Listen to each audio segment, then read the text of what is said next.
Welcome to Pekka, a distributed computing platform that allows you to easily rent computing power at an affordable price. In this tutorial, we will go over how to rent a computer from our Pekka platform. First, go to our website gopekka.com and log into your Pekka account. If you do not yet have an account, you can click Register Now to register. Once you're logged in, make sure that you have the Chrome extension MetaMask installed. If not, follow the instructions at the top of the website to set up MetaMask. MetaMask will allow you to use distributed applications such as Pekka on your browser. Once you have set up MetaMask, connect it to the Pekka website. Make sure you are on the Rinkeby test network. You will also need some Ether on Rinkeby and Pekka tokens to use our platform. For our alpha launch, you'll be able to start with some tokens for free. Just fill out our registration survey from our welcome email to receive complimentary Pekka tokens and Ether. Next, click on the Customer tab on the left and select Services. We currently support 3 services: AutoPy, Jupyter, and Computing. AutoPy allows you to easily execute a Python script without having to worry about configuring an environment or installing dependencies. All you need to do is follow our instructions and your output data will be packaged for you to download afterwards. Jupyter will create a Jupyter Notebook environment with a built-in Bash terminal on a framework of your choice. Computing will give you a secure shell connection to the computer you rent on a framework of your choice.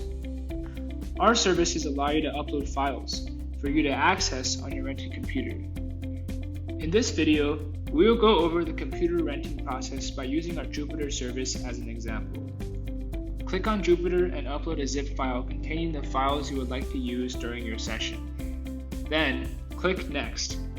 If you would like your rented computer to be pre-configured and installed with a deep learning framework, you may select the framework and its version. Then, click Next again. You can now choose which computer you would like to rent out. Pekka provides filters for you to find the computers with the specifications you need.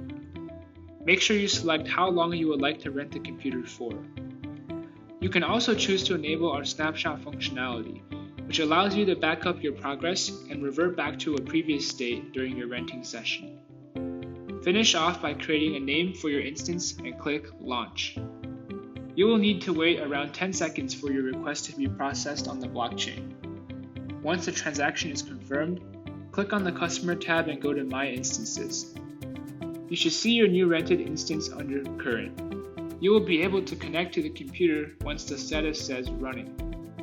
You may need to wait a few minutes for your rented computer to be prepared. Once the status is running, you will be able to click Connect. This will open up a Jupyter Notebook environment for you to work in. You will be able to access your uploaded file or create a new notebook to work in. If you need additional libraries or dependencies, you can install them using the terminal on Jupyter Notebook. Once you are done with your rented session, you can end it by clicking on your instance and selecting Delete. Just like the Jupyter service, our AutoPy and computing services use the same easy steps. By using Pekka, you'll have the affordable and revolutionary technology of our distributed computing platform at your fingertips.